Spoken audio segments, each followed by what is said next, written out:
Hello, everybody.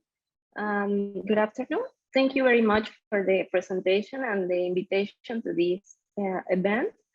I'm very happy and grateful for the opportunity to present this work, and I really hope you really like it.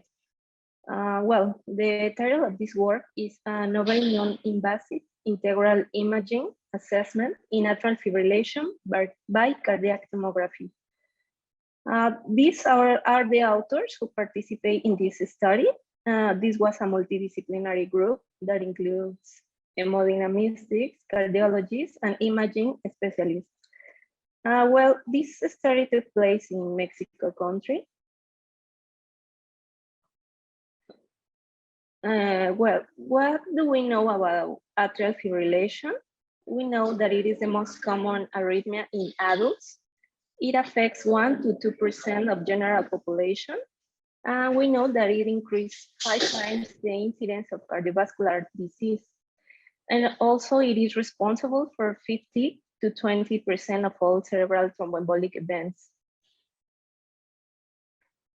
About the left atrial appendage, it is known that it is located above the left atrium, which forms a big part of the left posterior face of the heart. And it is known that it is the main thrombogenic focus in patients with atrial fibrillation.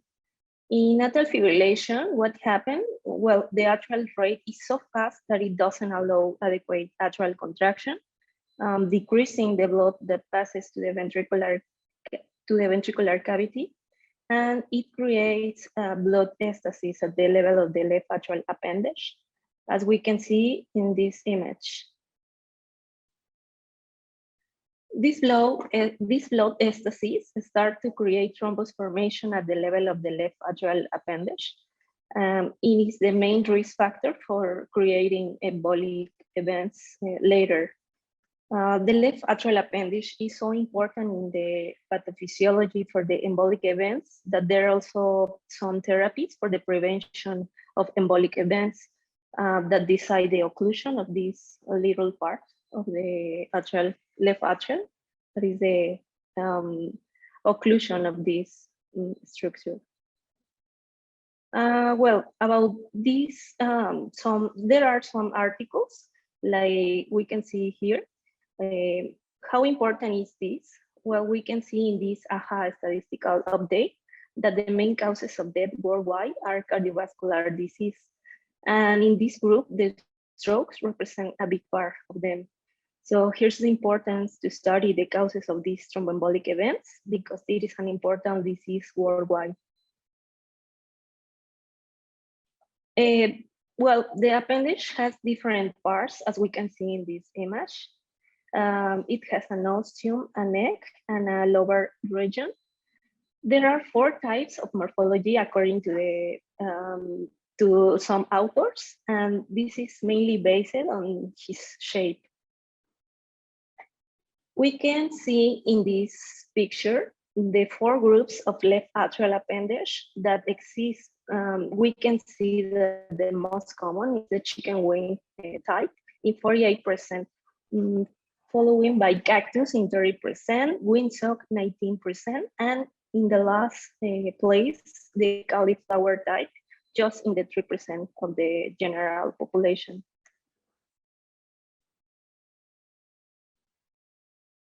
Well, what is the importance to study the morphology of the left atrial appendage? There are some studies, we can see here. In fact, there are few studies because there's not too much information about it online that have related the morphology of the left atrial appendage and the presence of the stroke events. So as we can see in this study from the Argentine Neurologic Society, we can identify that non-chicken wing types of appendage, there are also related with strokes versus chicken wing types that is not related. There's another study that we can observe that not chicken wing type are the most associated with stroke. Some authors, like this study, Bossi et al., they have demonstrated in anatomical models in vitro that left atrial morphology is related to blood flow hemodynamics, and suggests that the lower the flow velocity, the higher the possibility of thrombotic episodes. So these specialists found that the cauliflower morphology has the lowest flow velocity, and the wind-soaked type is related to a higher flow velocity.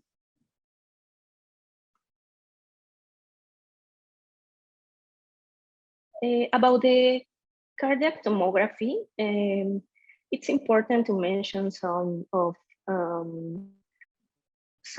the things that can evaluate. Current advances in cardiac multi-detector computed tomography allow high spatial and temporal resolution with three-dimensional images that enable non-invasive quantitative and multiparametric assessment of the left atrial appendage.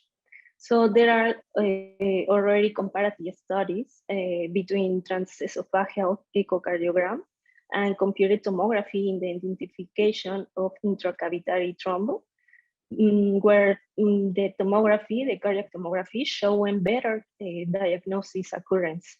So it is a very new thing that is also in some studies, but the tomography hasn't been comparison with two METs in patients with atrial fibrillation. In this image, we can observe some parameters that allow us to evaluate the cardiac tomography, such as the index volume of the left atrial in this image. Also, we can quantify the flow velocity of the left atrial, which has before thought that it could only be measured by echocardiography. Now, it also has been described as Japanese method that allow us to perform it. The multi-detector tomography allows us to quantify multiple variables of atrial function. We can see the presence, like in this image, the presence of thrombus in the left atrial appendage, and also a new parameters like in this this image, like the epicardial fat. We can conclude with this that the cardiac tomography is currently a very useful imaging and a study in the assessment of the multiple variables in patients with atrial fibrillation. So it's very important and very useful. Well, the objective of this study was to analyze the clinical utility and feasibility of the multi-detector cardiac tomography in multiparametric imaging assessment in atrial fibrillation patients.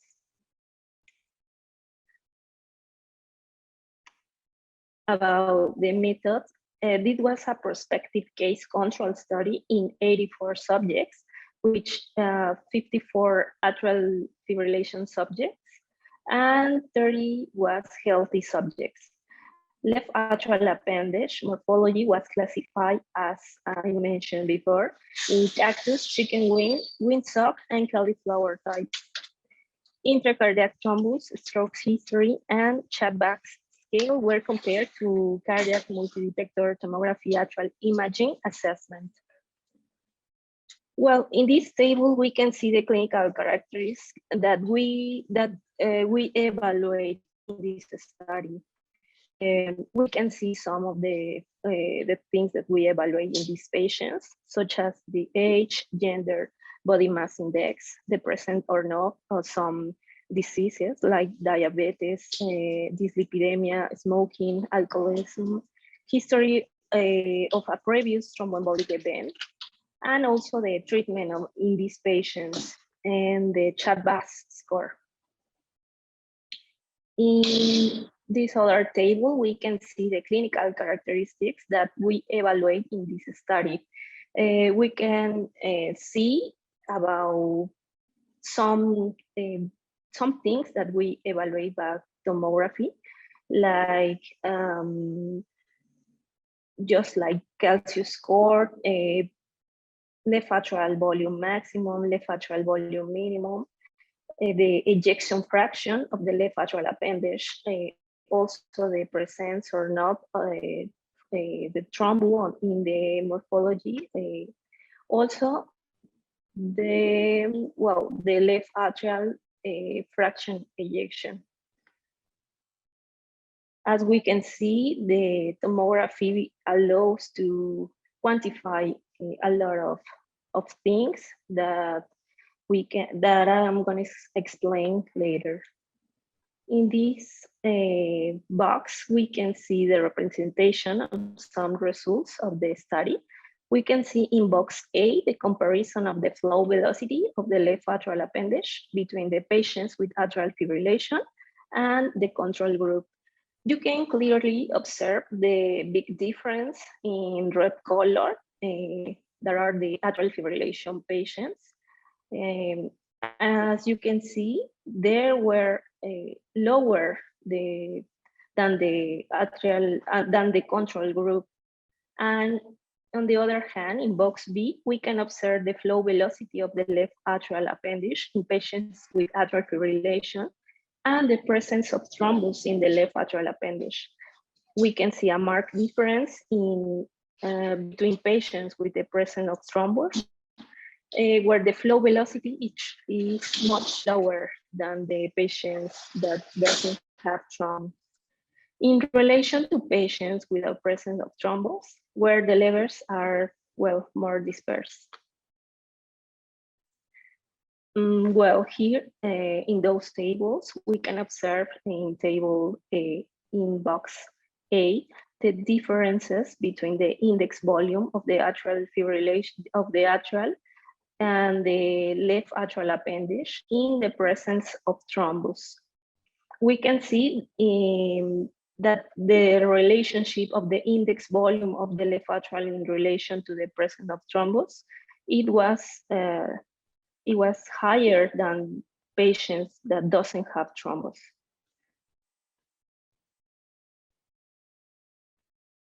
In this graphic, we can see in box A, the presence of thrombus in the left atrial appendage, where, well, we can see here that the most common type of atrial appendage morphology in patients was the cauliflower, versus patient that doesn't have thrombus was the cactus type.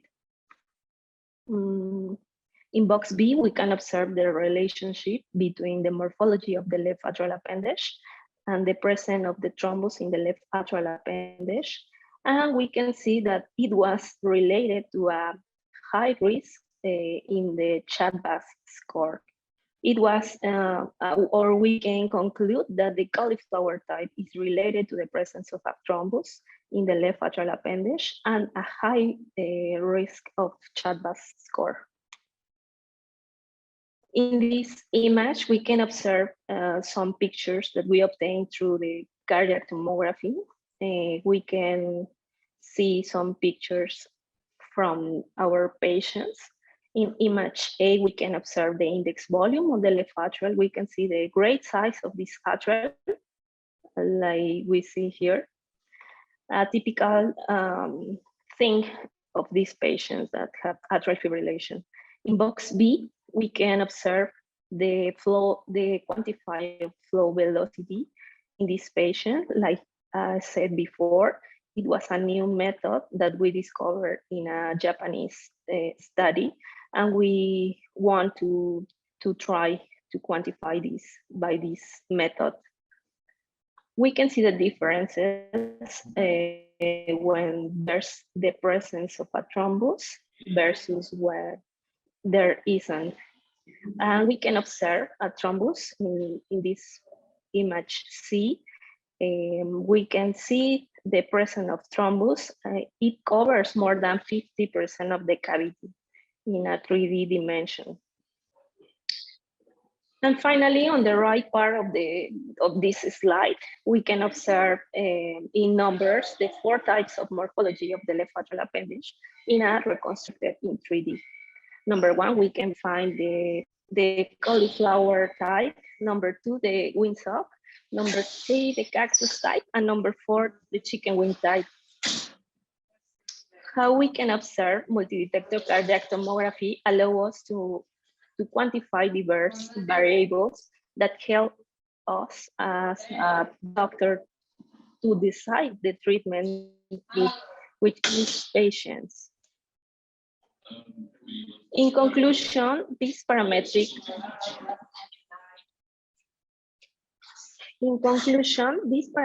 assessment offers more information to the doctor for optimize the treatment and allows to stratify the score in patients with atrial fibrillation. We can modify the quality of life and prognosis of these patients. So, well, in this last slide, I leave you the article that you can find online. And I appreciate your attention. Thank you very much.